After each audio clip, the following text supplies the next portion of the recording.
something practical or implement something practical in your life where you can actually improve the results, improve the experience, and improve the outcomes, not only of your business, but also your life.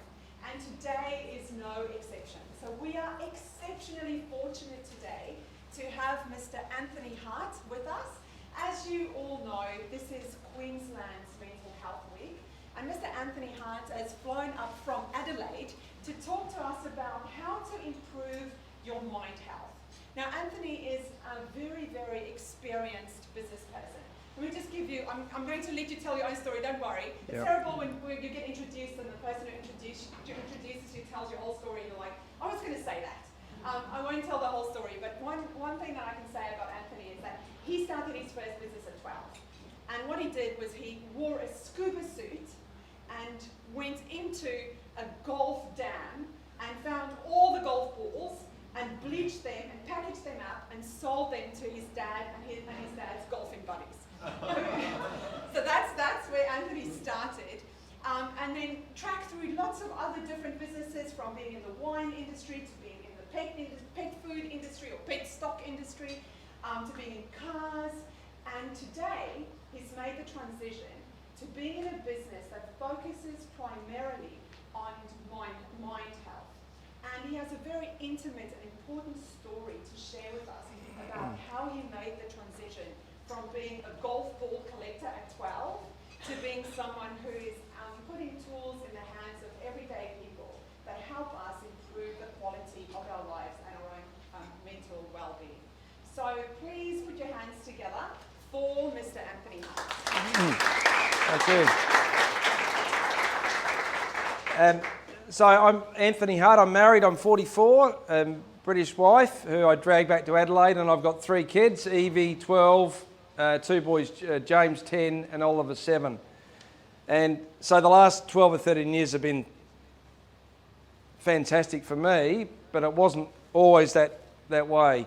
It was 16 years ago where I start the story, which is on that view there of Sydney Harbour. So Sydney Harbour is like an iconic spot in the world. Everyone wants to go there for New Year's Eve, and if they come to Australia, they come over and visit the Sydney Harbour Bridge and the Opera House. For me, that was a sight of devastation. I was on the top of that building, 21 stories.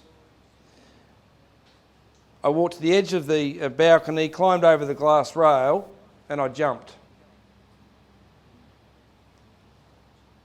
I start there. It can demonstrate how quickly life can go from being fantastic to really bad. 9 months prior, I was living in the UK. I was running a car importing business, importing cars from Europe into the UK. There was a 30% price gap, and it was called parallel or grey imports. I'd done that for 3.5 years. A fantastic life. No kids, double income. We travelled, bought a house over in the UK, and everything was going fantastic. I never forget, I got this email from my best mate who I'd gone backpacking with 3 years prior, and he was having a barbecue and some beers with my best 7 or 8 mates. And he was at Glenelg, a nice coastal town in Adelaide, and I was sitting over in London. It got dark at 3:45, and whilst I was loving my career, from 24 to 28, I literally just worked. I really enjoyed it. I loved it. It was an internet business, and it was thriving. But I almost felt like I was missing out on that growing up with your mates type of 23 to 28 period. And so from that image that I got on the email, I went home that night, went back to Zoe, and I said, "Sweetie, I think it's time for us to go back to Adelaide." And so I threw the job in, which, you know, looking back in hindsight, was the start of my downfall. You get so used to being in a certain kind of comfort zone and income, your job position, that you just think that's always going to be the way. But for me, I just was so optimistic that I'd come back to Adelaide, see my friends, and actually life would go on fantastically well. So I arrived in March 2003. I turned up there. The first month and a half, 2 months were great. I'd see all my old friends. I'd my passions were golf. I loved playing golf. I loved doing surfing, so I could go and surf, play golf. After about 2.5, 3 months, I started not to do it. I started to withdraw socially, and from the outside I was very confident, and I'd been, successful overseas. I'd come back to a career that they couldn't place what I'd done in London, so I was pretty much parallel importing cars from Europe into England, and in Australia you can't bring new cars into the country unless you're a dealer, and so they couldn't quite place me into the career. So I went for job after job after job. The salary wasn't up to what I thought that my mates were on. The job title wasn't the right job title, so they might have been like, they're all very good jobs. They could have been area managers or territory managers in sales. But of course, over those 4 years, all of my friends had gone from those roles up to state managers or gone over to Sydney. And so for me, it was quickly realised that I had to live up to their expectations. Now, none of them ever said to me, how much money are you earning or what's your job title? They were just happy to see me. And this is what I found out after all this went through. But for me inside, I was judging myself. And so socially, if I used to go and watch Glenelg down the Bay Oval now, socially we'd all go out and watch the football, and I just simply wouldn't go. And if I did go, I'd turn up there sometimes half an hour to an hour late, and I'd do things like I'd take a couple of stubbies in the car with me or a drink before I got there, because that literally gave me the confidence juice to, not have this mask up. I just relax and things were okay. So that was okay for months after months of doing that. That got me through. But then all of a sudden, I started to respond and react to stuff impulsively. I didn't plan, and I did things like I ran out of petrol 3 times in the month and a half up to my suicide attempt. Now, you don't run out of petrol in your car, but I just kind of did. If I did go out in a social environment at night, I would absolutely wipe myself off. And so I was the life and soul of the party. I was no different to how I used to be. So no one in the world could tell. Now, no one knew except for Zoe, my fiancée at the time. She knew that, when we're lying in bed, I'd be lying there till 2, 3, 4 o'clock, just lying there and not sleeping. And that's probably one of the last things that goes, is your ability to sleep. And so I just wasn't sleeping. It got to September that year. I went to my parents' house for dinner, and I walked into the front of the house. Mum and Dad greeted me. Zoe was with me. And in like a split second, I saw my mum, and she could tell straight away that her son wasn't right. And walked through the house. Mum grabbed me and took me into the study, and Zoe and my dad went down the back of the house. My dad was very proud, very successful businessman, and so I never wanted to open up to him. And Mum grabbed me and said to me, honestly, look at me and tell me how you're feeling. And I tried to give her an answer, but then all of a sudden I started crying. So I broke down in tears.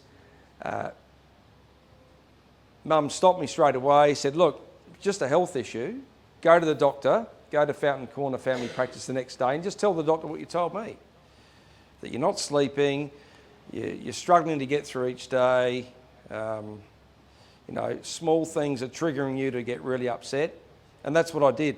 So I ended up cleaning up my tears, walking down to the back of the house, having that dinner with my fiancée and my dad, and they had no idea what was going on. I secretly went to the GP, so I got my mum to swear to me that she wouldn't tell anybody that I was going, not even my fiancée. So I went to the GP. I went in with you've got notepads there, I went in with 6 or 7 points written down that I was going to, some of them were quite bad statements, some of them were a little bit better, so that I'd give the information to the GP. She was female.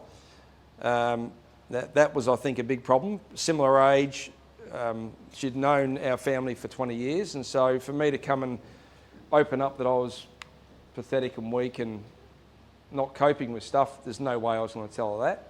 So I bluffed my way through telling her enough, and it was almost like I'd give her a few extra points to say, like, I can't sleep, or if I do get to sleep, I'll wake up at 3 or 4 o'clock and then can't get back to sleep. And then at about 8 minutes, she wrote down a script for me, and that was, I think privately I was kind of punching the air underneath the table because I'd got what I wanted. I just wanted a simple tablet, and that can fix all this stuff up. That's the theory. I'd read about that, and so I got the script, left the GP, filled the script, started taking the medication for about 8 or 9 days. And like with any medication, there is a cut-in period that your body adjusts or doesn't adjust the medication. For me, it was far too early for me to go back into full-time work before I started to get better, but I got offered a great job. And so that job was with National Australia Bank, and that was at MLC. So I had to basically go and train over in Sydney for 6 or 7 weeks, learn the currency, because I did currency trading in future and options on the cars. And so they said, if you're prepared to go, you need to learn for 7 or 8 weeks over in Sydney, and we'll pay you for it, we'll put you in a hotel, you'll then come back to Adelaide in 3 months and start a job. And so that's what I did. I took that job. There was no chance in the world I'd get through it.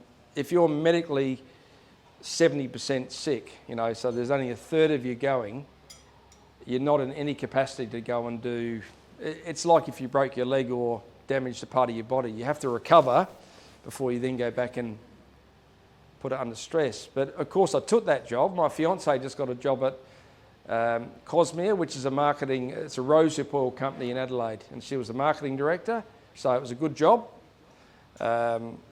I'd secured a good job, so what was I going to do? I couldn't decline the job, so I took it. I made that flight across to Sydney.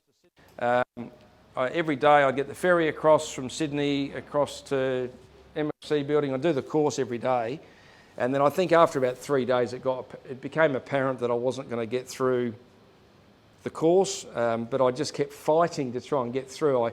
I tried to, you hear people going walkabout, and that's what I tried to do. On the 6th day I went to Flight Centre and got a ticket to Fiji. So I actually bought a ticket. I actually bought a ticket to go to Fiji, return. I think that was my way out, pretty much. I was planning this. Money was not I didn't have a problem with money. I'd saved a lot of money from London, and the British pound was almost 3 to 1. So I had a stack of money. Now I paid for that ticket. I then went back to get the ticket 3 days later. I didn't have my passport on me, and without the passport you can't get your ticket. I think that was my way out. I think mentally I was going to make a phone call from Fiji to say, it's Anthony here, I'm not well, and then kind of come home. That was my dramatic, I think, out. But I couldn't do that. I couldn't get the ticket. After 9 days, so the Friday, I got through the first week, got into the second week, and then I just couldn't take in the information. Number 2, the medication, unbeknownst to me, was actually, it was Cipramil, which is an SSRI inhibitor. So it actually, GPs are the first point of call, and so I don't have any criticism of the process. There are 3 or 4 types of medication that can suit a body, and you don't know that until you've actually started to try them, which I then learnt through a psychiatrist in the following years. But I couldn't sleep, and my heart rate was just, I could actually see my chest palpitate. And so on the Friday, November 7, they thought I was so drunk or on drugs that the HR team, someone came in, asked me to leave. I got the ferry, walked down the hill, got the ferry back to Circular Quay. I even stood on the front of the ferry and spoke to an old man, and he actually got involved in a witness statement. He was identified on the camera coming into Circular Quay, and so his transcript was, I was happy, I was talking about importing cars in England, and there was nothing, there was no fear. I was very calm and happy at that stage. I went back to the hotel. I lied there for about 2 hours. There was a dinner at the bank that night, and I was going to clean myself up, get some sleep, and then go out to dinner at the Rocks. And something happened. I couldn't get to sleep. At 7 o'clock, I finally rang the doctor back home and got put through to Janet on reception. She then transferred me to the GP. The GP was with a client, and so Janet intercepted the call and said, look, are you okay to hold? She's almost about to finish, and I got transferred again, and then I disconnected the phone call. That was my like kind of last recorded attempt to get help. I honestly believed then I was just going to go up there. I put my shorts on, and I tell this story, and people think, why are you saying you put your brand new shorts on? Chlorinated pools wreck your board shorts, right? They completely wreck your board shorts. I put my brand new board shorts on to go swimming up on the roof, and all I was going to do was do lap after lap and swim. That's all I was going to do. I got up to that top. There was a social gathering on the roof, and I got invited over for a sausage and a chop, and then apparently I just, from the witness statement, I kind of shut my eyes, I walked over to the edge, and I jumped. I share that story. It's very confronting, but this can happen so quickly. If someone said to me in February 2003 that you'd be going back to Adelaide, right? I had. It's not about the money. I had half a house paid off in London. I had a house in Adelaide, gorgeous fiance, like things were going really well. And then fast forward 9 months, I should have died, really. This stuff can escalate really quickly if you don't go and get early help. And so that's the biggest part of my message, which I'll go through later with my 4 steps. But I survived. Luckily, 11 stories down, there was a jutted out, upgraded hotel room with a canvas awning pulled out. And so, as you can imagine, at 170 k's an hour, I smashed into that awning. I gripped on to try and hang on, and that bounced me out into the sky again, down to the next level down, and I landed there safely on the balcony. So that's what happened to me, which is... You couldn't have planned that. No. There was the state operations director for the first aid group over there. He was 2 streets over, so within about a minute and a half, he got radioed and got up to find where I was, and he got me from there to St Vincent's, and then I woke up a few weeks later. So that's my why, and here I am 16 years later doing this as a full-time business. Like, if anyone said that to me back then, I would have said that they'd absolutely off for the cuckoos. But what started to happen next was quite incredible. I got brought back to Adelaide, and I went to Hampstead, which is a rehabilitation clinic. And almost day after day, I'd get all my mates come in. So if we were friends, you'd all come in just shaking your head, right? But then every third or fourth person, it seemed like, they'd say something like, can we go and get a coffee? Can we go and have a private chat? And so I'd get in my wheelchair, out of the bed into the wheelchair, down to the coffee shop, and then the person would sit me in the corner. They'd find a spot where no one could hear, and they would start to then recite that I'm going through exactly what you were going through before your accident. And they'd grab my wrist and say, but not as bad as what you were, Hardy, which maybe didn't make me feel too good, but virtually they'd all say that just to give a bit of a acknowledgement that they're not completely feeling suicidal, and you never do. You're just feeling anxious and very depressed. And I'd listen for about a minute, And then I had lots of challenges myself, as you can imagine. I started to jot down the 4 things that I should have done before this accident, you know.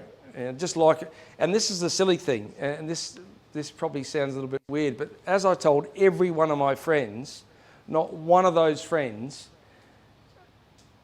a couple of them couldn't work it out, but none of them are not my friends today. So they all accepted it. So the first thing I thought of straight away was, why the hell didn't I bloody well do this and talk to them before it got to that state?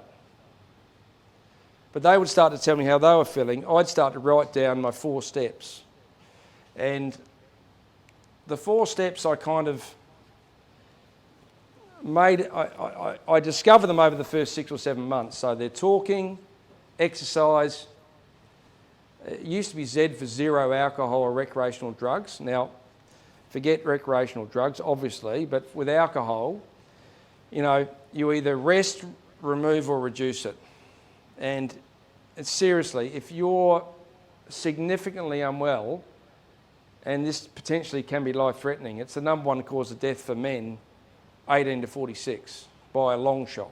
So there is a chance this could take your life. If a doctor told you to do some of these things for a heart condition or for anything else, you'd do it. But for some reason with this alcohol piece, we tend to think we can still drink if things aren't going great. But these are the 4 steps. So talk, which is friend connect. So just like someone would start talking to me, I'd actually ask them to go and find someone else to share everything with, because quite a lot for me to go through in my own rehab, let alone taking on all these other challenges. Friend connect, and it's a gutsy thing to do. You've got to go and confront that mate who you think you can trust and actually divulge everything. And it's got to be someone that you completely trust confidentiality. You know, confidential, you can't share that to anyone else. They naturally will check up on you and buddy up with you and just keep making sure that things are okay. And then the third most important thing is medical help. So I don't give any advice on psychiatry or psychology. I don't give any advice. I'm just sharing from my own experience of road testing the medical, psychiatry, psychology and rehab space for 6 years. So I had over 300 appointments across those categories. Medical help. Go to these GPs are in such a difficult position because you generally go in there and you withhold information.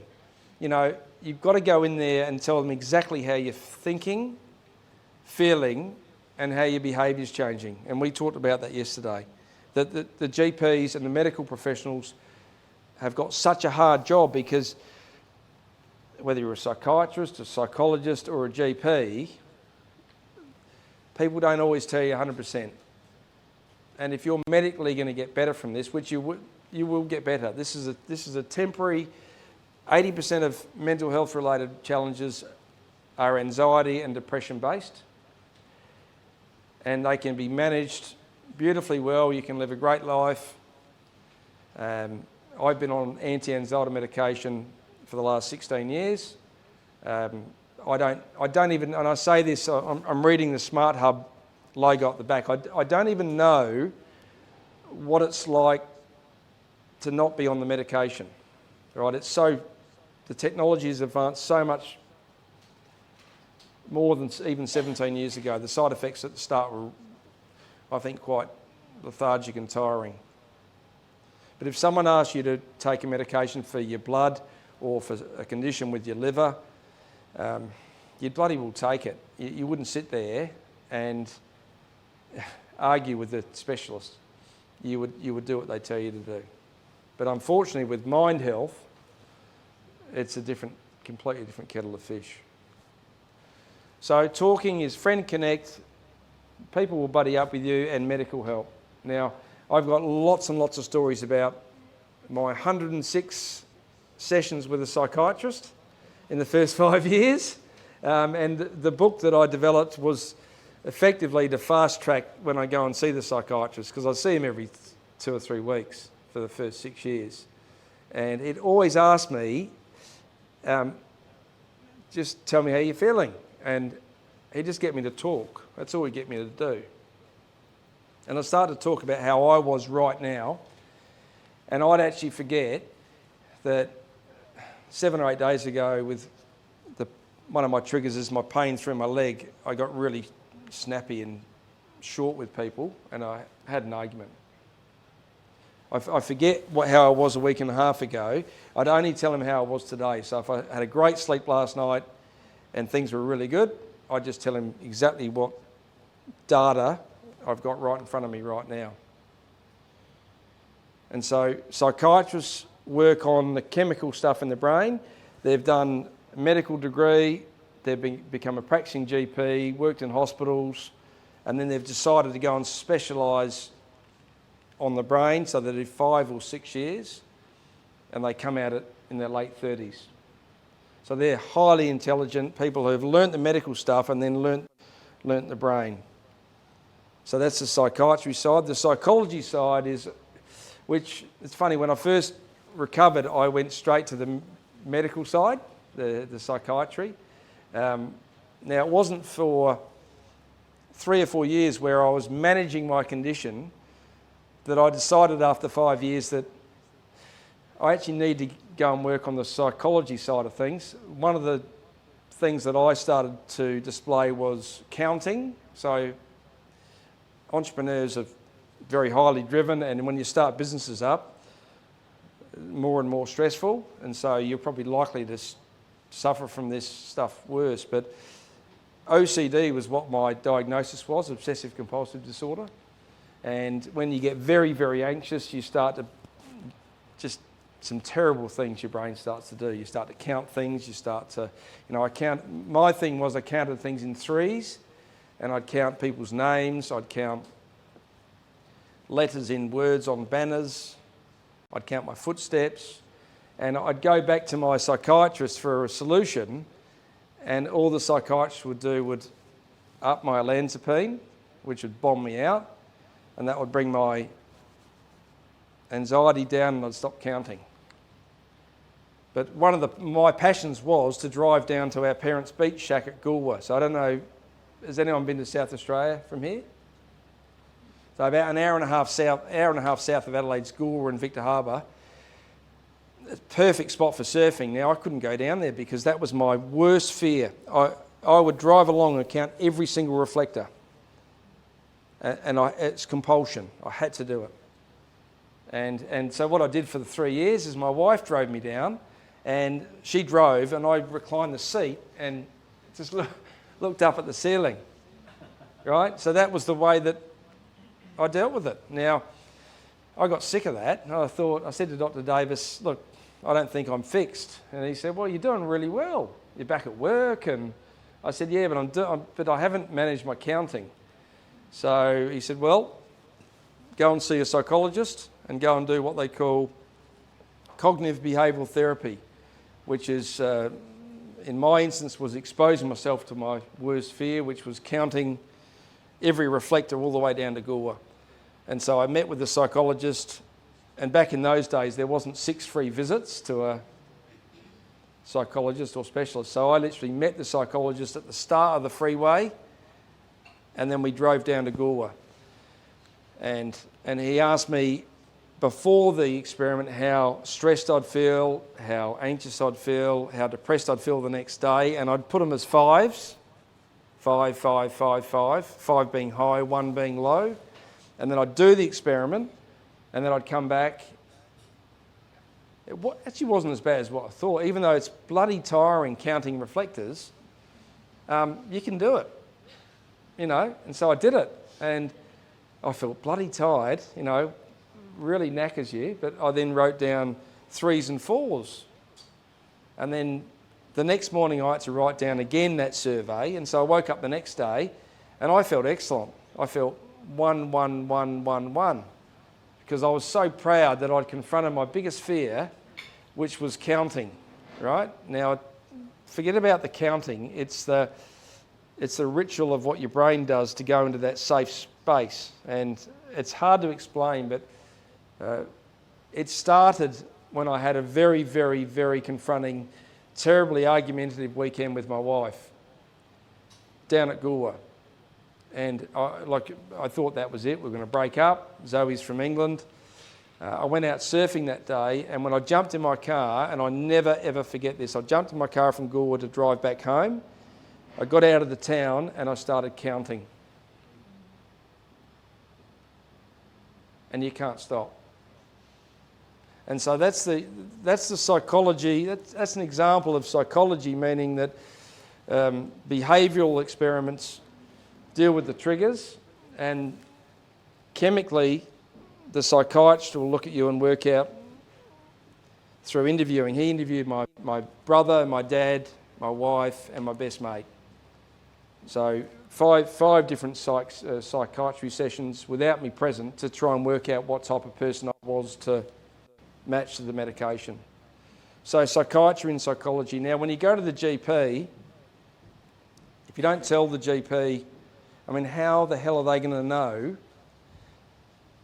what to do with you if you just tell them that you're mildly stressed or you're not sleeping?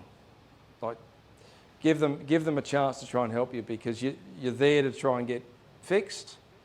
And I would say that at least 50% of the problem at GP level is that honesty factor that stops. These GPs are very highly trained, and if you gave them the full brain dump of how you're feeling, you would get a navigated path to recovery. And so that was my passion, was to start this little booklet that, embarrassingly you'd give to the psychiatrist or the GP, and sometimes it's a bit awkward. You give it to them and it shows the graphs pointing the wrong direction. So talking, exercise is number 2. So exercise, your body regenerates all these endorphins itself very slowly to make you start to feel happier. And it's through doing cardio exercise regularly at a high heart rate that actually gets that going again. And it is like magic. It happens, it takes weeks and weeks, but it starts to happen. I used to do swimming. I couldn't walk, so Dad drove me from my house to the swimming pool. He tipped me out of the wheelchair, and I just swam. And I swam for hours and hours. So cardio exercise that gets your heart rate up, regenerates your battery. It's like if you flatten your battery in your car, you've got to then go and get it jump started, and then you can't turn the car off. You've got to keep it going. Exercise is really important. Choose something that you love doing as well. There's no point choosing an exercise that is cardio that you hate. And you've got to be able to do it daily, meaning that don't choose something like, I did a talk 3 months ago and a guy likes doing snow skiing. You can't snow ski in Australia 12 months of the year. So choose something you can do all the time and try and make it a habit, and you'll be surprised. Four times a week for half an hour, there's 168 hours in a week. 2 or 3 hours of your life exercising is not much. The third thing is, I've talked about the alcohol. I love alcohol. I used to work for Wolf Blass, and that was my passion. But with brain injury and blood on the brain and depression, you just can't have alcohol. It's stupid. It is.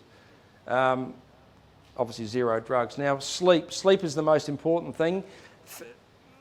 I always think sleep and talking kind of go together. If you talk and get all your problems out, you can at least go to bed knowing that someone else has got half of those challenges. And they can kind of silently work on it. I've got my buddy sink mate is Rob Francis. He lives at Millicent, which is in the southeast. He's a school teacher. Like, we're so different. Like, we're poles apart. We're friends since we were like 2. And he wears tracksuit pants, he eats sausage rolls, Coke, and he's got red hair, right? We're poles apart, but I can ring him down at Millicent and give him I rang him last February to say I'm thinking of leaving the family business to go and do this. It's a massive move to go and do a startup and leave a perfectly reliable pet stock was our franchise. So we had stores in South Australia. And so the cash register's open every day, customers come in.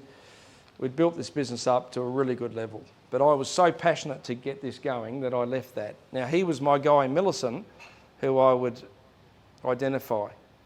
So I've actually got I've got some worksheets here which I'll get everyone to use.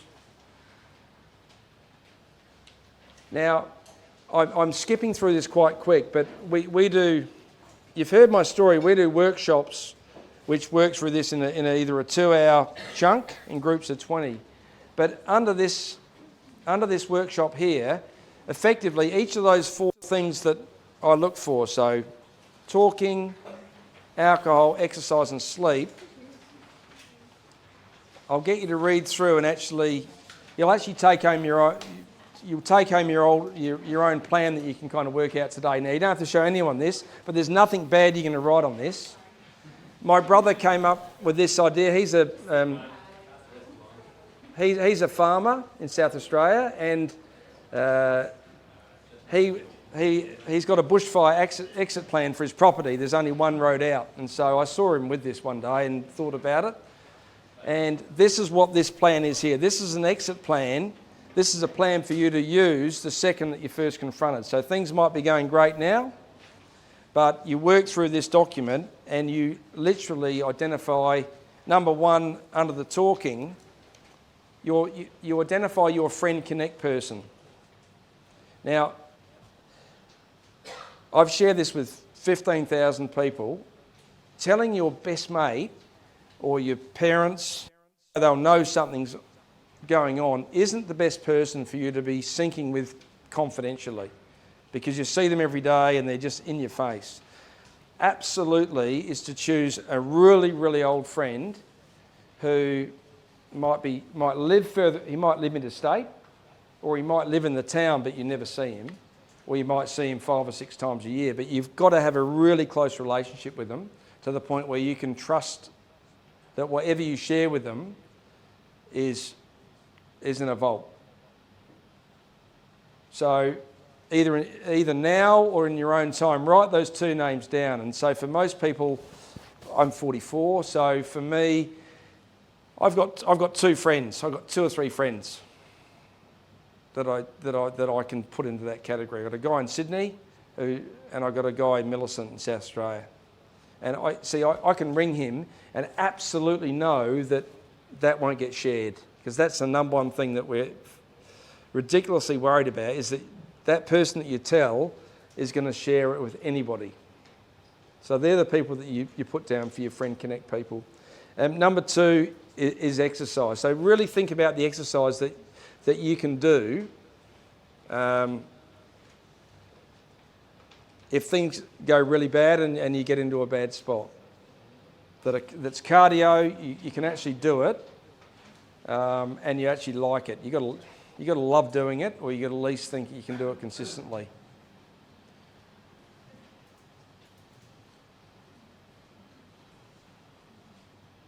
Exercise is something that's so important to get right. I mean, I joined a gym for 3 or 4 years. I kept changing gyms, joining another one. I just don't like going to gyms. So for me, I've joined 3 swimming pools in Adelaide, and that's my luxury. SA Aquatic Centre, Goodwood, and then North Adelaide swimming pool. So anywhere I drive in Adelaide, within 10 minutes, I can get to a swimming pool. And inside that bag, there's goggles, there's a towel, there's 2 pairs of board shorts, and so I can do it. And sometimes even 25 minutes absolutely clears your mind. The great thing with water, and when I started this business, this is an old circle. There should be a running man and a cyclist there. But my mentor said to me, drop the swimming, because not everyone likes to swim, right? But it's there by mistake. Swimming isolates you from any triggers, so you can't take your phone in there. You're literally short of having your shorts. You're naked there in the water swimming, and it's an enjoyable experience. So I think swimming's still my number one choice. The third one is alcohol. Alcohol is the biggest stumbling block, in my opinion, to getting yourself better. And it's the fear of your friends saying that you're not drinking because things aren't going great. That's the worst thing to say, having a bit of a rough patch. Like, don't say that, right? You should be able to, but I went to my psychiatrist in the post-accident period, and I had the biggest problem going out with my mates again, socialising, because I couldn't drink. So what do? Dr. Davis, and I did have to get my bloods checked every 6 months because of the medication, but he said to me, honestly, you've got to work out a reason why you can't drink now, so when you go out, you say to your mates, I'm not drinking for 6 months. Number one, my wife doesn't find me attractive anymore. I've got love handles, or my blood, and for me, my red and white blood cells had to be counted every 3 months. I had blood tests. So whatever it is, work out an excuse as to why you're doing it. Don't go in there and say, things aren't going that great. People will start, it's not right, but people don't want to deal with that. They want happiness in their life. So work out your reason why you're not drinking. And the last thing is sleep. And so there are lots of things you can do to get good, decent sleep. Find out for yourself. Go to your doctor. The medications have come on leaps and bounds in the last 15 years. They're not as addictive. There's side effects are far less. To get sleep is so much more important than to try and battle through and not get sleep.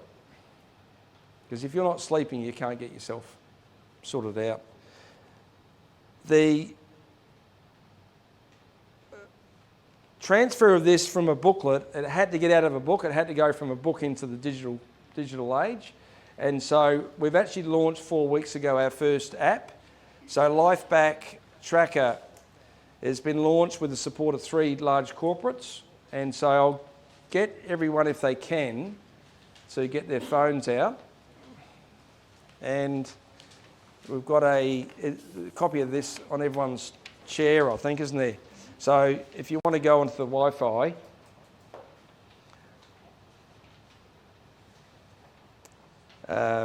now, I'm not technically smart, but by doing this, you're not using your data, are you? It'll be quicker. Yeah. Right, okay, there you go.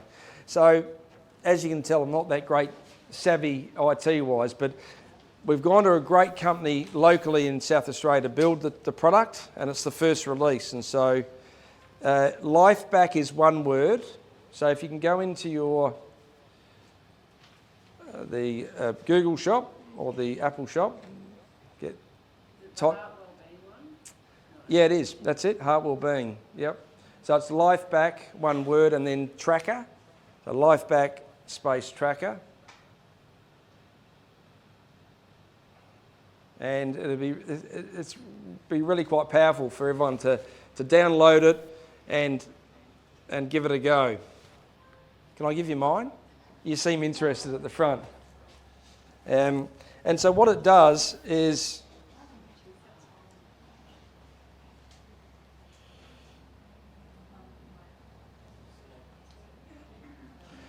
that's very small to see, but what it does is it allows you to track each of those 4 bits of input. I'll get you to try one day, actually. I'll give you a few minutes to download that.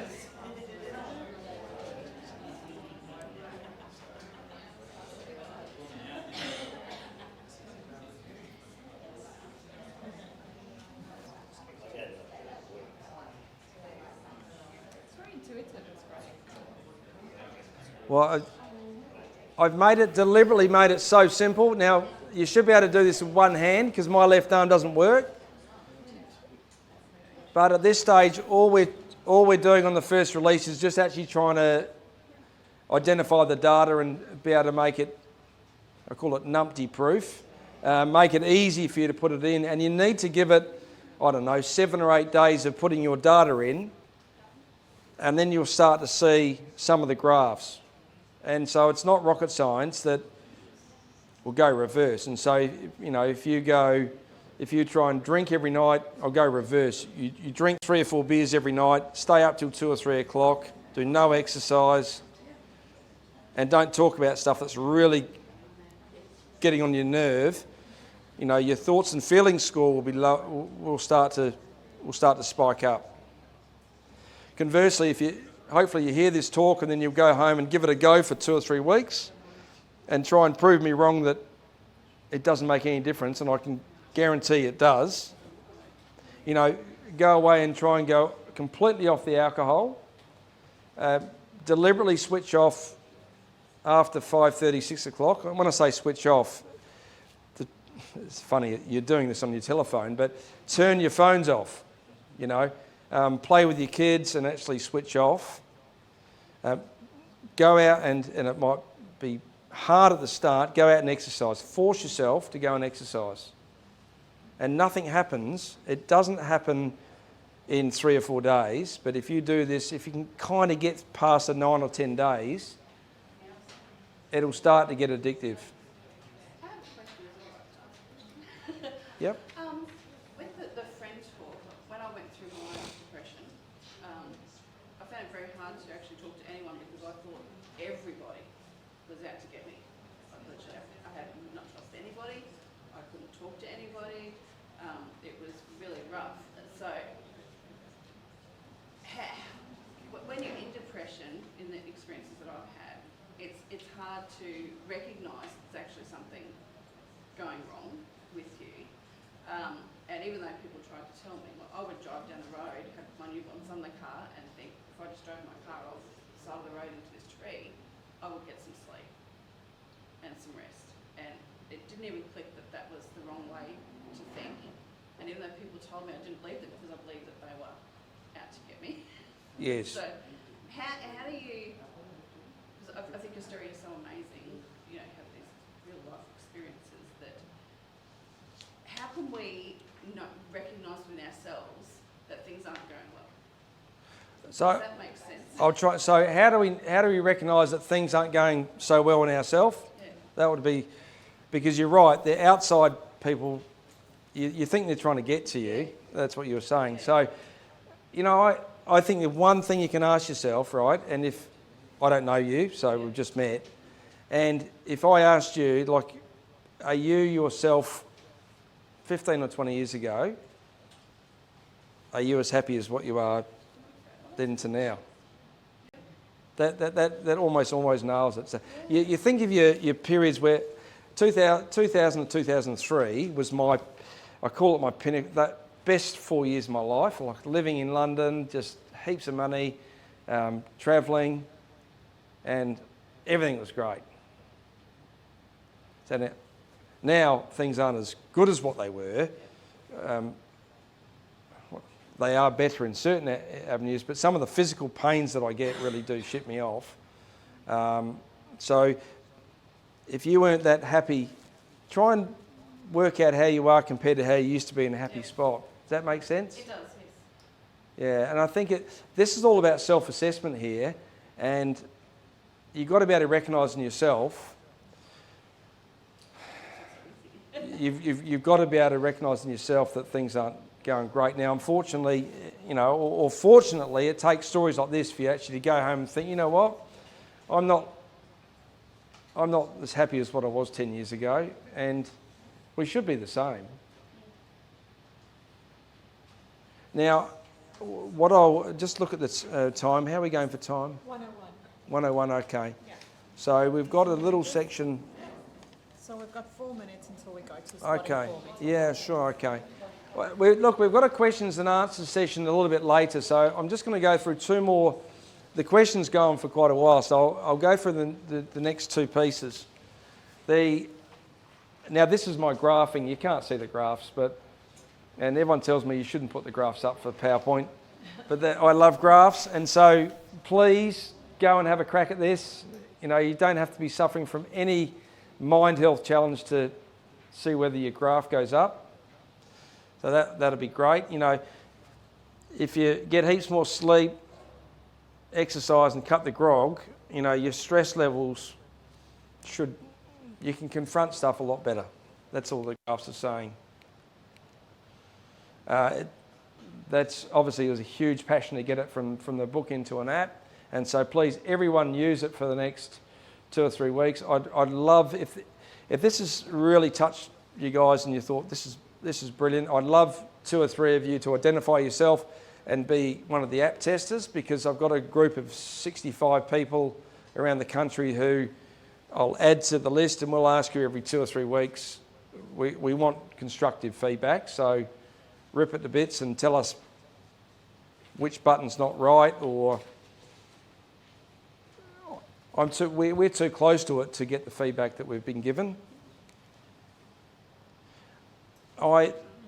This is the big part of what I kind of talk about. So I share my story, we go through Life Back Tracker, and then people always ask these 2 things. How do you spot the signs? How do you spot the signs that someone's going through a bad period in their life mentally? And it's so obvious to someone who's lived with it and gone through it. Now, I stabilised, and life's been very, very level, with ups and downs still the last 8 or 9 years. But those first 5 years, it was pretty awful. But I suffer from anxiety. Now, I'm not embarrassed about that. I'm highly driven, always thinking of the next thing. And that's okay 90% of the time. But sometimes you can't get off, you know. So these are this is from me. This is from me observing this, and from the thousands of people who I've kind of been in contact with. Number one, and they'll tick 5 or 6 of these things. You know, they are abnormally emotional and teary. 100% of the time.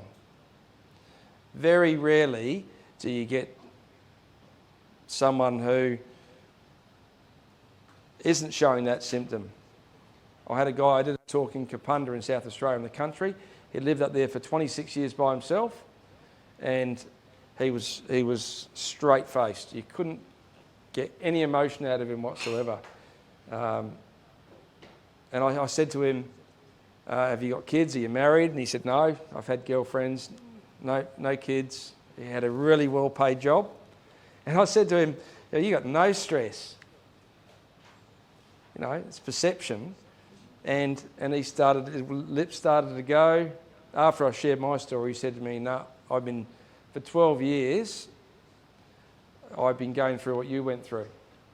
And I could not pick it. Now, that's a very rare case. Emotional and teary, number one, almost in this order really, disorganised and reactive. If you're anxious or depressed or negative, you react to things and you're disorganised. You're just all over the place. And when my triggers are my foot. So my foot got fused in 6 spots when I got broken. So I know that when not done swimming or been away for a long time and not done exercise, my wife will see it in the way that I walk, and she'll know that in a couple of days, unless I fix up the foot, which is either acupuncture at my Chinese masseuse lady or adjustments in my shoes, I'll start to be really snappy. So nervous, jittery, and appears sad. So just not happy, but nervous and jittery. And this is one of the last things that kind of kicked off with me, was the inability to get to sleep. So you ruminate over things over and over and over and over in your head before you go to bed. And so that's what you do. You'll either get off to sleep, and then if you get off to sleep and then wake up at 2 or 3 o'clock, that's the worst, because you wake up at 3 o'clock, there's no way in hell you'll get back to sleep, because you're fresh and you don't need to get back to sleep, and those things will start to go around. You drink to hide the sadness, and that happens all the time. and that hides it, so that's what makes it quite difficult. No one could see. The week prior to me going to Sydney, I was at a party, things were great. So with alcohol, you can smother that. You completely avoid socialising, so you'll actually work out any way that you don't have to go out, and all you want to do is stay at home. Now, I never thought that I'd become a recluse. You're not a recluse, you just don't go out, right? You know, you will go out, but only if you have to, and in a social environment, any chance that you could be exposed, that people can work out that things aren't great, that's why you don't go out. And I've talked about this with small things triggering aggression. So you'll flare up over really small things, and after they happen, you can work it out, because you walk away from that situation and you think to yourself, God, I made a mountain out of a molehill over that problem. But you flare up really quickly. So I'm a bloke. I don't know how to read a female if they're hiding depression or anxiety. I learned from the audience, I suppose. So I don't know if there's any females who want to tell me some signs that females will show. I don't usually get many people that give me answers for that. Men can too. Yeah. Men can read women, particularly if you've got a mental illness. Yeah. Look, I think it's similar. I think it's similar, but I do know that females are so much more likely to talk about it. Personally, I got really angry all the time. Like, it's not just flaring up at the little things. I would walk down East Street and I would want to smack perfect strangers in the face. Yeah. Just glancing at me. Anger. That was the biggest thing. I was angry at everything. I'm not a crier. I don't get emotional about a lot of things. So it's aggression. Anger. Yep. Anger at everything. That was the biggest part. So I think the next section, after doing about 15 or 20 of these talks 2 years ago, Are You OK in Sydney could see that I was really passionate. They asked me to be the South Australian, one of the ambassadors for South Australia. I operate on focusing on, I think this is really good in business, is that you're better off focusing on a tiny little niche of the market than being a generalist. That's been my advice. With our pet stores, we are just super premium pet food. More than 70% of the market don't come to our shops. They go to Woolies and Coles and buy the cheaper type of food, cheap stuff. And by focusing on being premium, super premium, and having grooming clinics and having puppy schools and all that type of stuff, we're good at what we do, and we don't try and get the customers that we're not. Now, I share that story because we did that with the car importing. So we did Audi, Mercedes, Volkswagen, Porsche, and that's all we did. So at the start, when I joined the guy who owned the business, he was a golf pro. He just wanted to sell anything. So I get an inquiry for a Mitsubishi or a Mazda, and he'd get me to write on the sales form, write down the spec of the car. The UK spec of a car is different to a German spec, to a Danish spec, to a Swedish spec, to a Spanish spec. And so every time I got an order for a different car, I'd take the order and they'd give me a deposit. I'd have to go and work out the brochure in Denmark and compare it to the UK for every single car. So when I started, we had 65 cars that we would try and import. And then after about 6 months, we only dealt with about 13 models. So I never forget the look on Richard's face when we kind of talked about cutting out all the cars except for German, and just focusing on that tiny bit. Now, I share that with mental health. I'm not in the suicide prevention space, and stopping someone from right at the pointy end of getting them off the building, right? Now, in 2003, there wasn't Are You OK? And I genuinely think that if Are You OK was out there, the gentleman who's had a half-hour conversation with me, he would have picked me from a mile away. But He didn't. But with early intervention, the difference between going from here up to that bad spot is significant. So they're the 7 signs that I kind of get onto. The next bit is what you do at that point in, which is where someone is actually in that very bad spot. So this life back tracker is great at the start, and it's also great it's also great when you get into a very bad spot as well. But I was really happy to take on Are You OK? Because I didn't want to go into that space, but I wanted to learn it. People were asking me, how do you spot the signs? And then secondly, once you've spotted the signs, how do you then take the risk to then confront them and actually, you can actually stop someone from taking their life. And everyone thinks that they can't, but they can. Now, Are You OK? Is so simple, and I can say this very confidently because these aren't my processes. Because I'm telling you what to do here. And so with this stuff that I do, I don't tell. I only just share what I did. Number 1 is you ask. Now, you don't actually ask, are you okay? And this year with the branding, we shifted to how to spot the signs.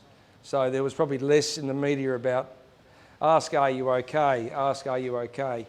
You do 3 simple things. So the first thing you do, what's your name? Stuart. So if I knew you, Stuart, I'd make 3 observations that I've picked up in you. So I've known you really well, and I've observed that, number 1, you don't spend any time with your grandchildren, where you used to. Number 2, you live a completely separate life from your wife. And number 3, like the Stuart from 10 years ago is not here, right? And so they're very direct questions, and you look them straight in the eye and you tell them, and then you follow through with saying, is everything okay? So you pierce them with 3 things that are actual, right? You don't just come out and say, I'm really worried about you mentally, are you okay? Because 95% of people surveyed said that they were fine. So just do that. Smart TV, isn't it? So make 3 observations and then and get them in a private spot, because just like I was being dragged down to the cafe at Hampstead, you don't want anyone around you. If anyone can hear that things aren't going good, you generally won't broadcast it. Be relaxed and don't comment when they start talking. Number 2 is just listen. And that's it. You don't try and rush them. You don't try and problem solve. Now, my dad is a classic, and this has been recorded. I should send it to him. But he will fix up. He's a fixer. He fixes everything. That's what men are supposed to be. Men to do it. And so, I feel stupid. I've spent too much money on this or something, or whatever it is. He'll just say, do this, this, this, and this. Now, unfortunately, by him telling us what to do, I can't go back to him again, can I? You're hanging out with the wrong people, or you're drinking too much, or just listen and just don't interrupt them. Just let them talk. And that is so hard for blokes. So, number 2, listen. Number 3 is try and actually, so you'll be listening to the stuff, try and encourage some type of action. So, the first thing I try and do is try and get them out and to do some exercise with me, and they won't even know they're doing it. I get free swimming passes all over Adelaide, so I take people swimming, and I just say, look, do you want to catch up and go swimming? Now they feel safe. They feel in a safe zone with you because you've downloaded all the stuff that you've talked about, and they will take you up on it. It could even be. I love watching Adelaide United soccer, and none of my friends, they all go for AFL, And they don't individually know it, but the 5 or 6 of my mates of the last decade who have been very sick have gone to the soccer with me.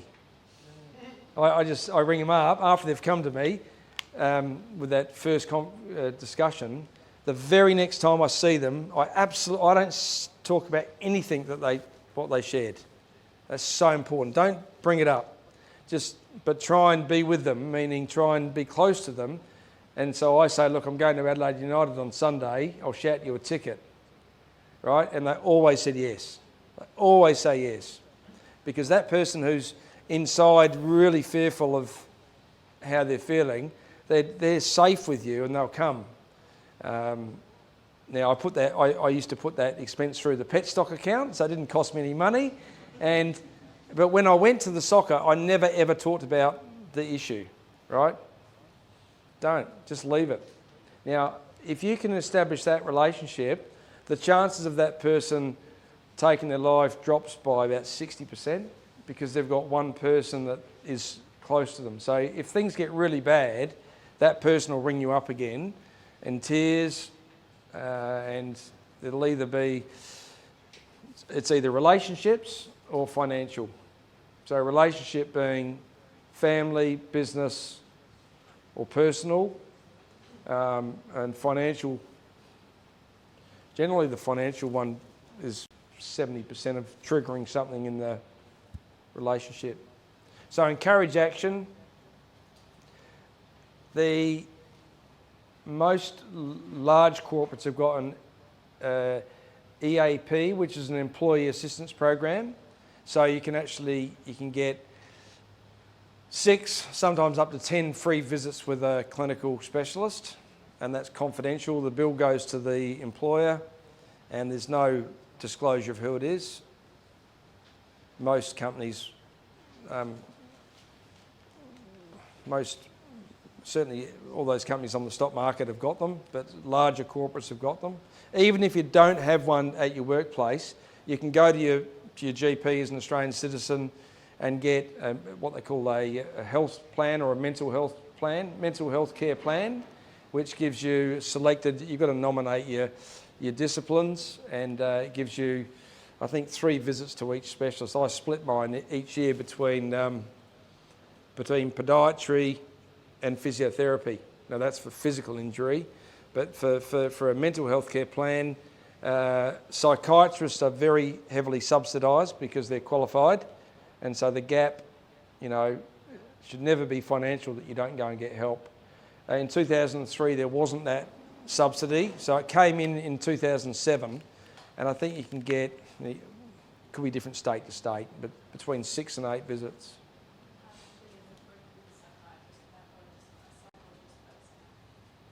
Sorry, what's that?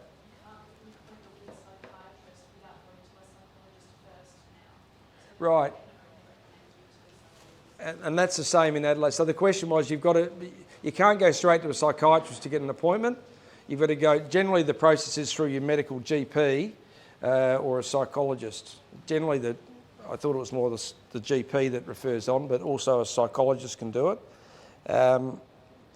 And the waiting lists are quite long, so that's where it's urgent that you're honest with the GP in the first visit, because if you fess up at the start, well, then you can actually get to the problem quicker.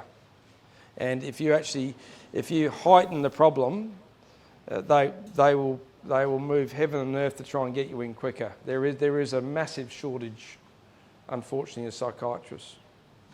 So encouraging action.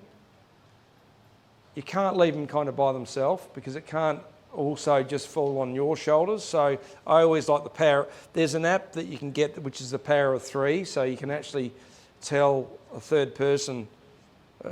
second person bar you that things aren't going great. That app just connects you. It doesn't do any monitoring. And the 4th thing is actually to check in.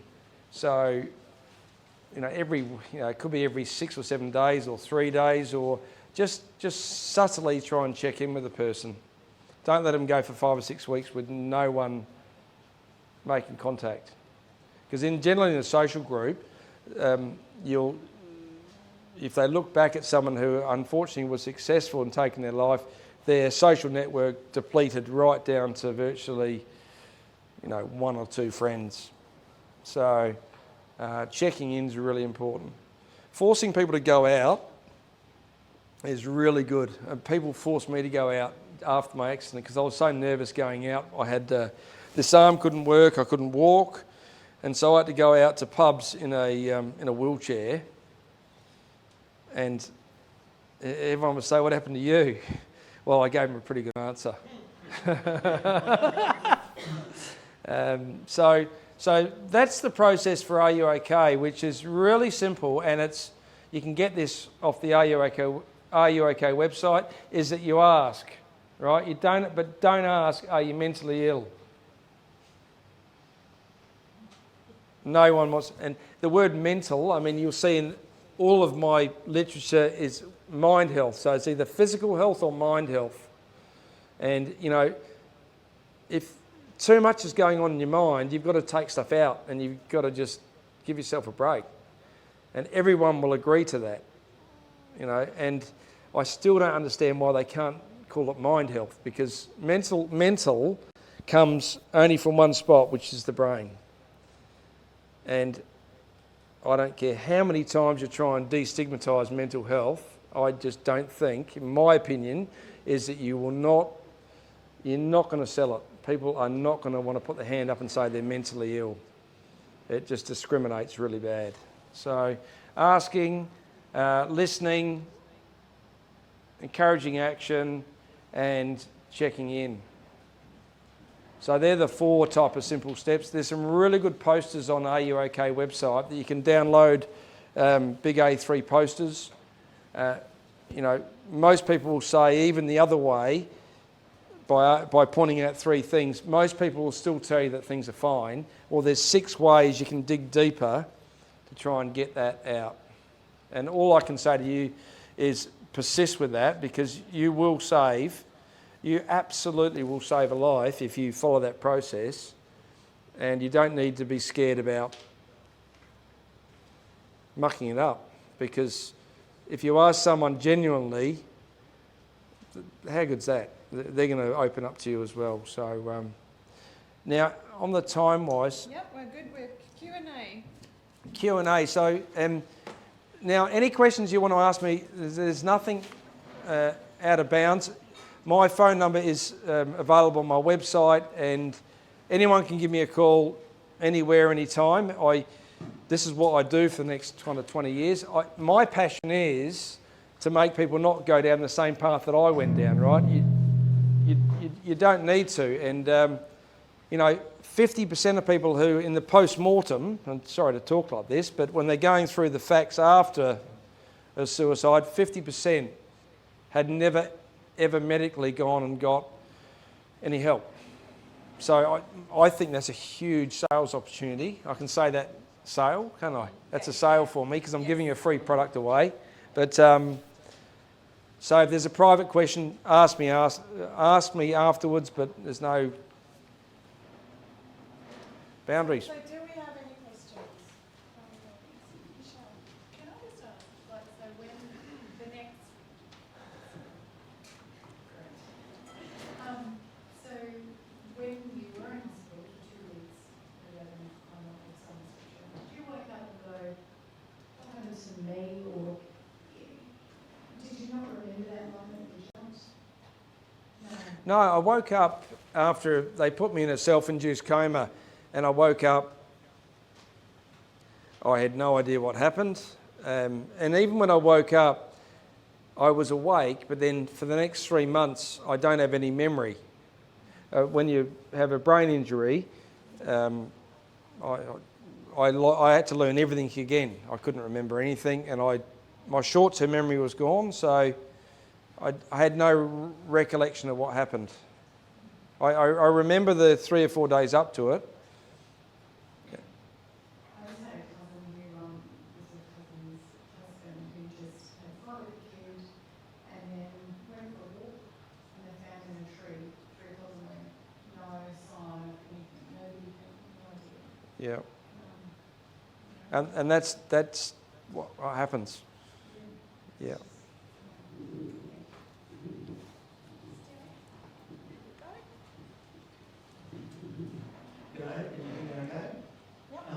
Stuart. I've got 3 mental illnesses: PTSD, chronic adjustment disorder, and bipolar disorder.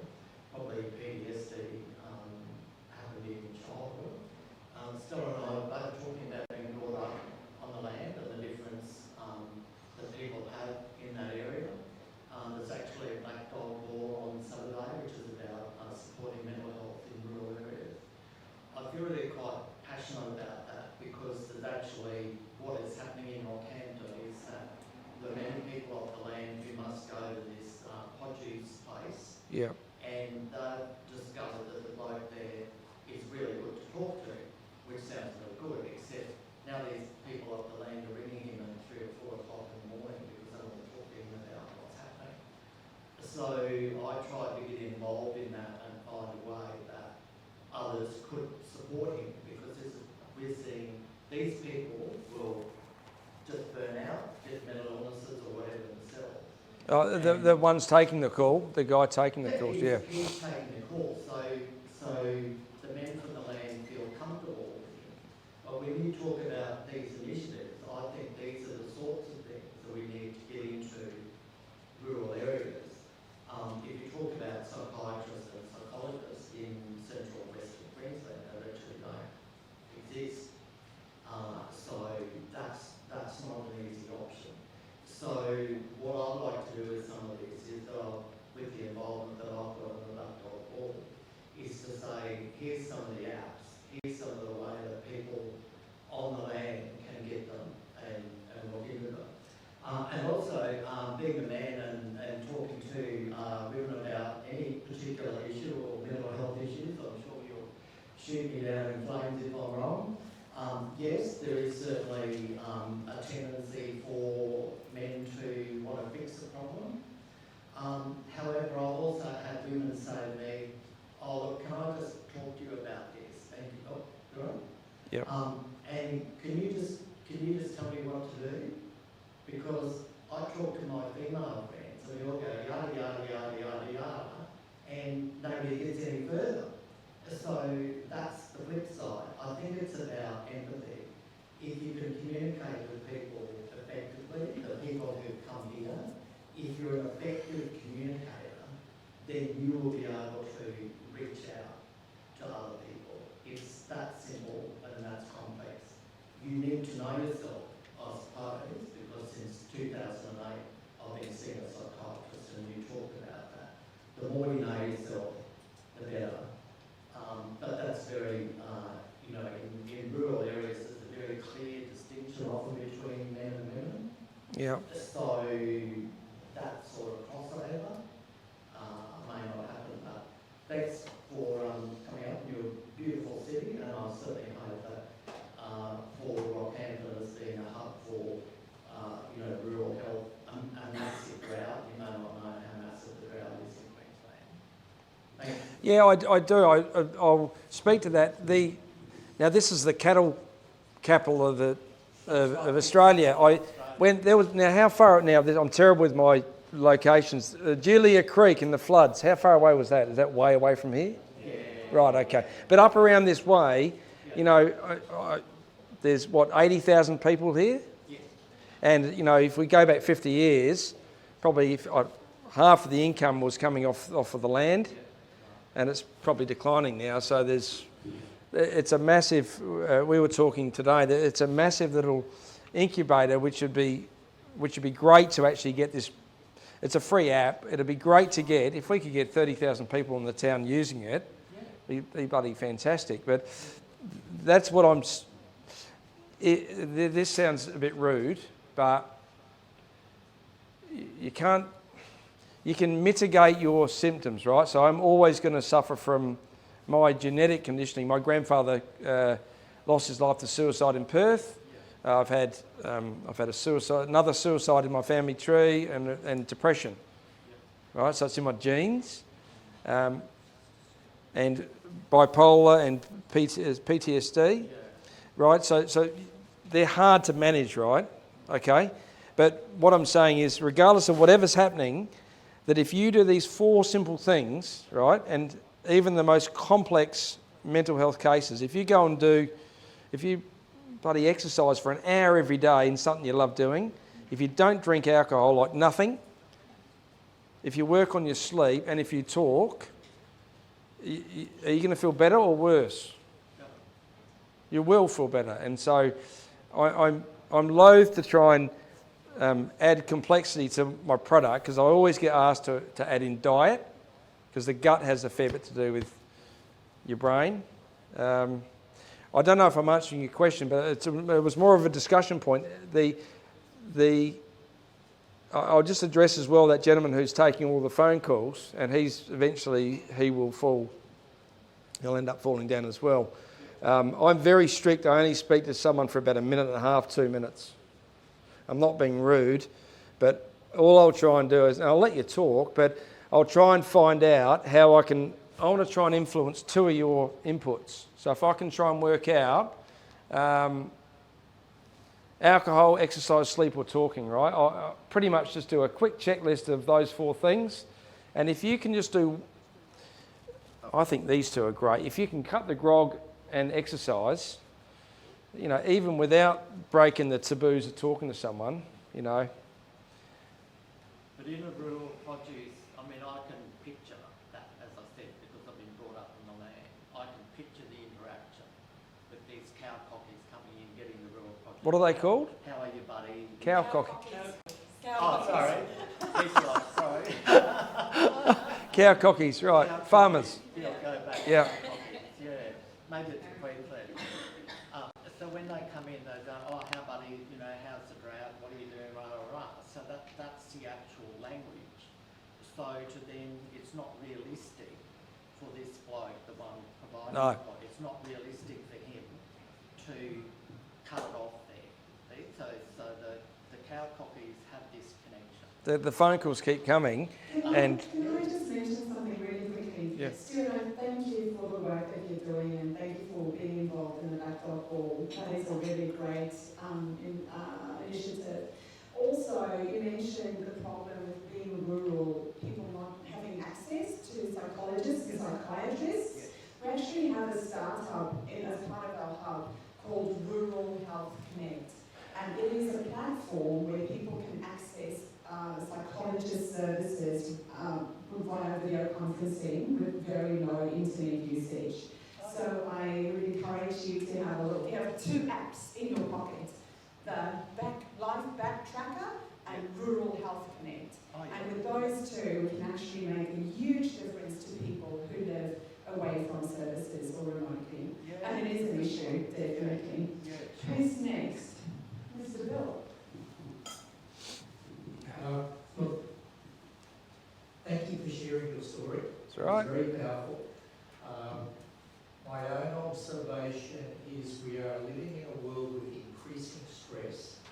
So to have stories that empower us with different choices and avenues is wonderful. My questions, I've got sort of 2 here. Startups, there's actually very high levels of stress for founders or people that are startups. You're in a startup yourself. So I'm just wondering if you could talk a little bit to maybe your own experiences of startups and your theme for your startup there. And then my other question is more around, so your company name is Life Back. That's after an event. And I'm just wondering if you reflect back, if you hadn't come back from England, do you think this sort of event was waiting out there to happen anyway? And that doing these 4 things as a part of good habits, life habit, good mind health, how much do you think that might help prevent people having events? Okay, I'll answer the 2 questions. So the first question is the startup space, and I suppose a couple of learnings from that. Number 1, I'm very fortunate that I think I've had a bit of a cushion in the startup, because for 14 years with my brother Nick and my dad Jeff, we've built up 8 stores with 105 staff. Okay, and so the business is running itself, and I've got an income that's coming in. It's a reduced income, right? So that's my little I call it a soft landing. Now, it doesn't put that to one side. Starting up a business, even though I've got that, I'm so passionate to get this thing up and proud to make it succeed. The 2 tips that I'd give anyone is, number 1, get a really good savvy commercial mentor. And number 2, which my mentors taught me, is focus. So focus on one course of action till successful. And that means whatever it means to you. But for my business, when I started, I wanted to build an app, I wanted to build a book, I wanted to publish workshops, I wanted to do websites, I wanted to do all these things, right? And talks, and Mark said to me, and the least thing I wanted to do the most of was talking. I hate doing talking. That was where the income... Yeah. So that's where the best chance of an income stream was. So Mark said to me, I want you to get good at getting good at just telling a story. And I just did talk after talk after talk. I'm not the most polished speaker, but I just honestly tell it. And the revenues come from me doing talks in that really small... The third point is that target market. So my target market at the start was male-dominated workforce, rural and remote. So BHP, Santos, men's sheds, Landmark, Elders, that's a perfect market for me.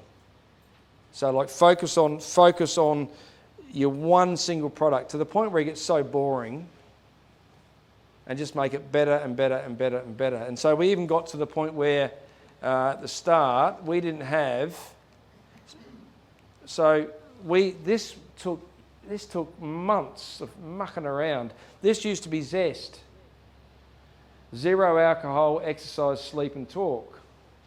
Zest. And no one remembers what acronyms are. And then the SA Health, the government gave me this one. Unbelievable. The government came up with a really good idea. They said, people, if you look at that, what's that? And what's that one? And that one? Sleep. So I focused on that and my talk. The second question you had was this always ticking in my... Yes, it was. I was 28, and this would have come out at a time when I'd had lived a very privileged life up to 23, lived at home all my life, had no financial pressure, had a middle-class upbringing. There was no exposure to financial or no bad stuff. And then I went and lived outside overseas and then came back. So for me, this was always in my DNA, and it was always going to come out. Now, sometimes it can take until you're 50. Would these tools have made a difference? Bloody oath they would have. If I went to the GP on that June 2003, and I've got this picture, and not of my face, but I'd love there to be a logo, Life Back Tracker, 4 steps to better mind health, with a picture of a guy doing exercise, right? And maybe a slogan saying, not feeling yourself lately. Tell your GP there's some tools available, right? Now, if I'd been given something like this, and now one of my little small goals is to get it in every first aid kit in Australia. So I want to have it'll be a box thing that literally you open up and it's a Life Back Tracker. Now it's thin air, but all it does is pretty much when you go to your first aid box, if you've cut yourself, you've got a bandage or you've got some Dettol or something. But for your mind health, there's nothing. So it definitely would have helped me when I was first confronted. And I think that's really where my passion comes from, is getting it out. And when I started the business, money is my third prerogative, but it needs to be socially scalable, for profit, and I need the very best people to do it. So if I hear someone today in the next couple of months from here who can put their hand up to be an app developer, and they say to me, these are the 3 things that you've got to do in this, and I find out that it needs artificial intelligence or some extra stuff. These coding guys are 150 to 250 bucks an hour. So I need world-class people to do it. Any other questions?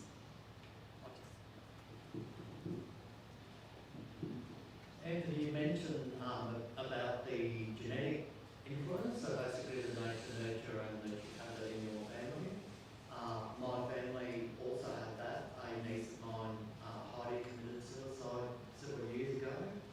There's what's called the Clive Burkholder Institute in Brisbane, and they are undertaking research into the genetic link, and they've already come up with an enormous amount of markers. So I think that's good for people to be aware, because if you do have that genetic link in your family, that's people are making decisions now about whether they have children on their own, or what the risk.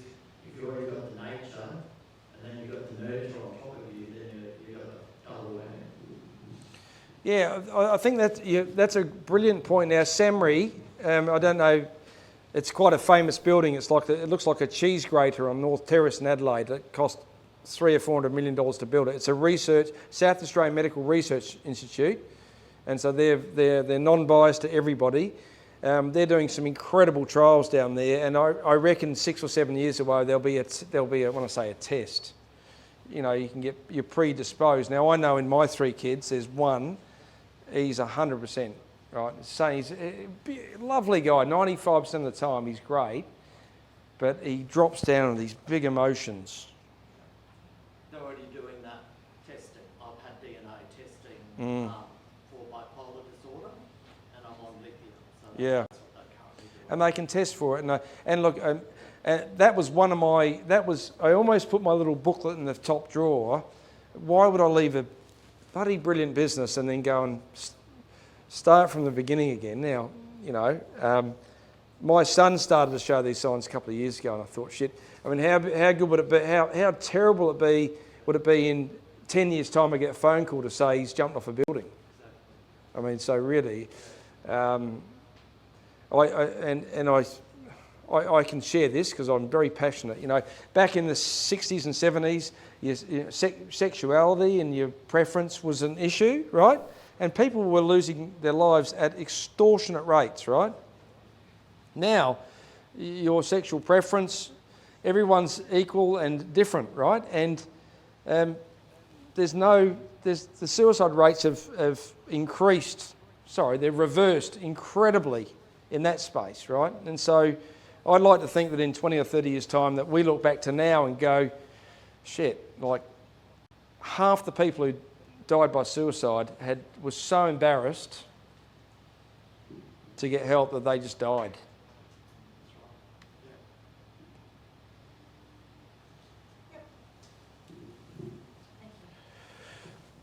I'm interested to know how we can become more accepting of talking about mental illness in the workplace.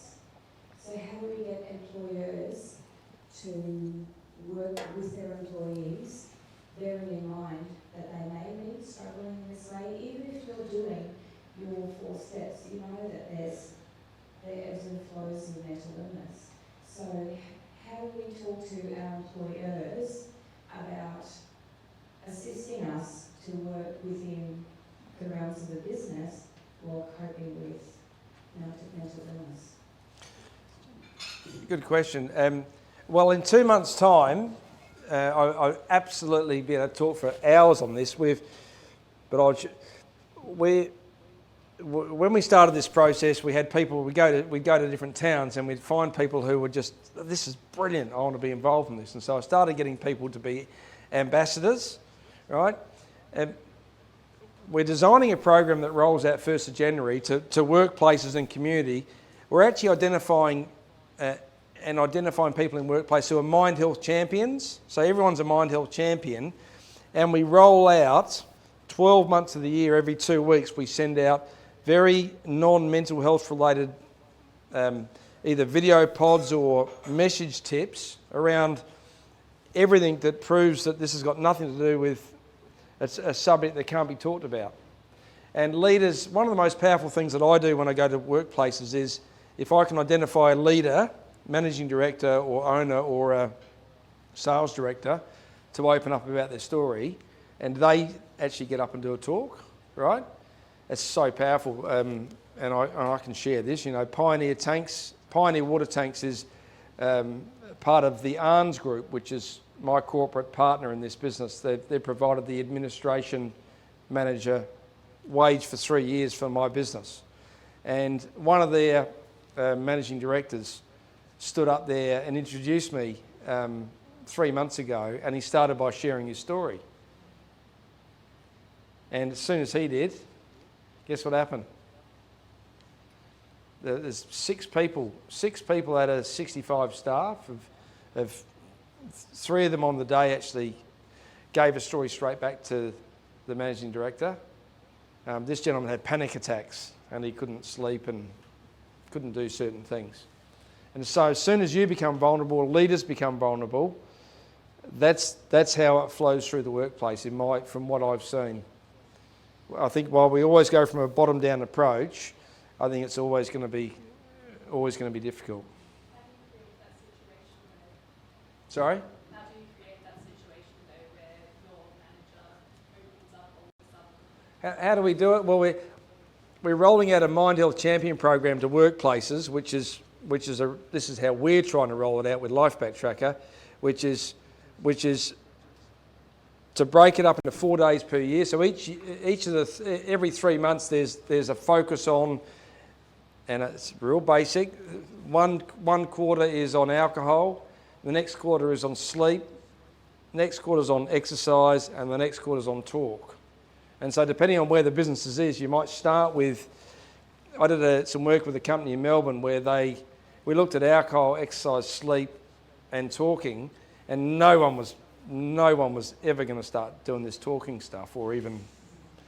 So they introduced that one first, and did some very soft messaging around talking, you know. And it's very easy to go into a business with 10 or 15 people and identify somebody. After I share my story, identify somebody who is willing to get up there and say, you know what, guys, 6 years, it's always generally in the past. I haven't had many who do it in the present, you know, but encouraging leaders to actually open up about this stuff. So I think in that space, it's making a change. We're seeing AFL footballers, I say, come out. They're talking about it. I think another 10 or 15 big AFL footballers to come out and talk about this. I reckon that's almost broken that back a bit in that sector. I think the only big problem is this word mental health. And that's not mental health. It's mind. It's about your mind. It's funny that it's to do with our mind, but we don't give it a thought. No, you don't. You're always so scared about being labelled, or Anthony's mentally not well. And unfortunately, it's always discriminated against, and I think it always will be. And I found that in my recovery, in the 13 years of me working in the business.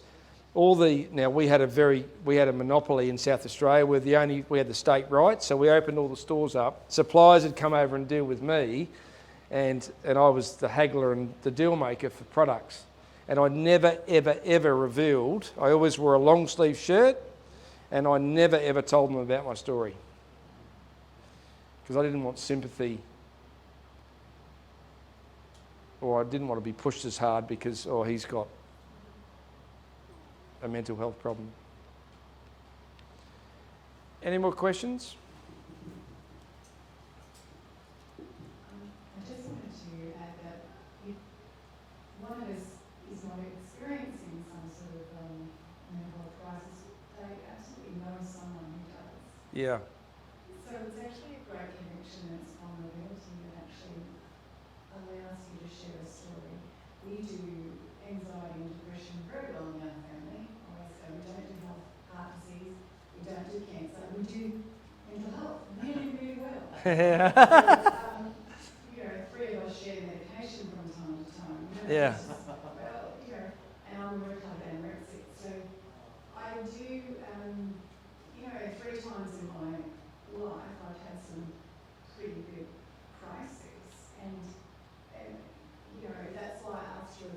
Yeah. jumping over the edge, because people who say, on the way down, people change their mind. I don't know if that's true, you know, but you're a survivor. Yeah. And somewhere we went recently, people were saying that mental health is actually a spiritual crisis Yeah. as well. Yeah. And what I'm finding is I'm getting more, I'm doing more meditation on a daily basis, as I'm getting more grounded in my spirit without Yeah. being religious Yeah. or anything like that. I'm just getting more settled. And I completely agree. It is the best tool to actually become happier is actually to start talking about it. Yeah, and it opens. Right, it opens doors. If you open up now, if you talk to 2 or 3 people about how you're feeling, 50% of people in their lifetime suffer a significant mental health challenge. 50%. So there's a 1 in 2 chance that person has probably had, similar type of stuff going on. And you connect so much better with people if you actually cut the bullshit. Because we're human. And the amount of pressure, I think a lot of this is, now was it always this bad 30 years ago? I don't think it was. I think, the technology, the pressure, the comparative, we always compare through social media. I'm not really interested in working out what those triggers are. I am, but I'm not. What you can control is four things. Now, food. I'm not 100. Food does make a difference, but if I met someone who was very, very depressed, they are just 4 bulletproof things. I tried the juices and the proper juices, like with the kale, the spinach, and beetroot, and you try that for a few weeks, and you do feel a lot better. You do, but I don't think I don't know how much of a weighting that's got on those other 3. I'm really pleased that you didn't show me the book. And maybe put the other out. I think we have time for 1 or 2 more questions. Anyone? Yes, Kate. I'm really curious if you have any specific methods or technologies you use behind your sleep. Do you have any routines or earplugs, yellow glasses, that type of thing? Or what works for you? Sleep. If I don't exercise and exhaust myself during the day, I don't sleep as well. Exercise. If you go and when I say exhaust, really push yourself. If you only do 35 minutes, do it really hard. Go really fast with your running to the point where you just can't breathe. And then when you come down from that, and then you give yourself 2 or 3 hours then to wind down, then you sleep perfect. That's the only tip I've got. Exercise. The other thing I use, and I've always got, everyone's always got stuff going on. You don't get cured from this, right? This is from my learnings, if you're that way inclined and you're always driven and highly anxious, well, it's always going to be bubbling away. You just got to maintain things along your life, and always extremes. If you do any extremes, it'll put you out. It's like yesterday, for example. Not a good example. Today, I left Adelaide at 2 o'clock, and I got up here at 9:30. Got to the hotel. I didn't get to the bed till about 11:30, and I wasn't really settled. So I didn't sleep very well. I had 5 or 6 hours sleep. And if you do that for 2 or 3 nights, you quickly fall down. The other thing I used to, and I still do it, is that I've always got stuff in my mind. I get up before I go to bed. Now, if I lie down and I've got things going on, I get up and I write. Power of the written word, writing down what's in your head, fantastic. And that's what the psychiatrist and the psychologist got me to do when I'd not rely on medication. Was I'd wake up at 3 o'clock and I couldn't go back to sleep. I would write down, and sometimes half an hour I'd write down all the little challenges and maybe a couple of options. These are the options I can take, and then you leave it there. So writing down stuff's really good. Okay, one last very quick question. Not so much a question, but a challenge. We can lose our layers, and yes, predisposition is one part of the story, Yep. but awareness is the next step. We got bipolar in my family, we've got mental health. 3 of my siblings went down the mental health pathway. I chose a different pathway. I knew I was on the probably being counted as a nervous breakdown, but I had enough awareness, having seen it in my sister, that what it was, and took the opportunity to try a different path, and I've been on that path ever since. But with the bipolar, I worked out it was an all or nothing. I put all my energy into doing my work at the expense of all my other aspects of my life. I fall over, or vice versa. Yeah. So I would be working, I would look after myself, but of course the financial thing would happen. So we can change our story, we can work with that predisposition to let it go. It's not a death sentence, it's not a life sentence, and it certainly doesn't have to carry through to further generations. Mm. Yeah, no, they're really good points, and I can't talk to bipolar. That was what I was diagnosed with when I was in a coma for, I don't know how they did that, but for 2 weeks. But yeah, but I've got those. I've got a touch of that. I'm either all or nothing, right? And but you still have the choice. Is that what you're saying? You do have the choice. You do. Yeah, once you're aware, you are aware. And I've made, for example, October, right? I'm away 11 days in this month out of 31, right? And so I worked that out about 4 weeks ago. I said to my wife, I'm actually away 12 days next month. And so that's it. So I've actually declined stuff for this month. It's stupid. You know, I'm starting a business up. But, you know, you have a choice. You do have a choice, and you can choose. Well, Mr. Anthony, we're very, very pleased that you didn't join us. Oh, good. We've come to the end of our lunch and learn today. I have a couple of people to thank, and then I'll thank you. So thank you to my team, Chelsea. Thank you for helping us. Welcome, everybody. Thank you to Deb. And then the real champion for today is Jacinta. She actually made all of this happen. She heard Anthony speak a while ago and saw that it was Mental Health Week and pulled all of this together. And we're very grateful. Thank you. I think we owe her.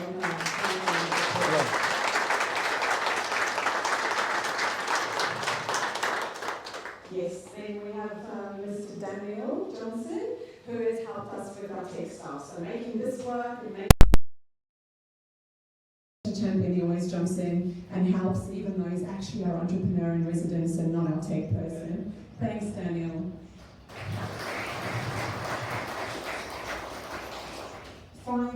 Secondly, but just before finally, I'd really like to thank all of you for coming along, because when we host these events, it's not much fun if no one shows up. So really, really thank you that you spent 2 hours with us at the Smart Hub. We do have another event coming up on Friday, which is a Tap Edit Go event, where you can learn how to use your smartphone, iPhones or Android phones to make really great video. And we're going to reveal another free app that you can download to do all of the editing for you and make you look like a professional, even though you're cheating. So please come along to that. If you want to talk to someone about that, just chat to Jacinta. You do have to register. We do have catering and stuff for Friday. And then finally, Mr. Anthony Hart, thank you very much for coming to Rockhampton. Yeah, this talk has been absolutely inspiring and I think eye-opening. I think you are looking for people to champion this, aren't you? Absolutely. So, I mean, if there are 2 or 3 people who I could get their details to be added to the list of the app tester list, that would be fantastic. I know Anthony revealed to me before in a conversation this morning that he's actually looking for a town of around 80,000 people to be an incubator for him. Well, I can't think of a single town like that.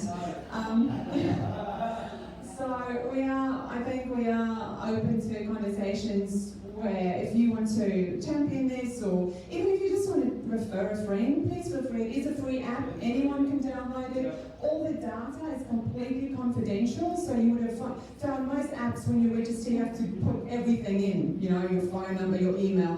Did you see that you didn't have to do this with this app? You just got on and started using it. So it's completely confidential, it's for your eyes only, it's to help you track your own patterns. And I am looking forward to seeing how I cycle up and down, and how if I sleep and don't sleep and exercise and don't exercise, how it all pans out in my mood and how I'm feeling. So it's a great app, please share it with your friends, and if you want to champion this, please talk specifically with Anthony after. Thank you, sir, you've been amazing. Yeah, we'll go for a photo, yes. So if you want to, do you want to jump in the middle and we can have a photo? Yeah, absolutely. Sorry, this was for the Facebook Live. Should we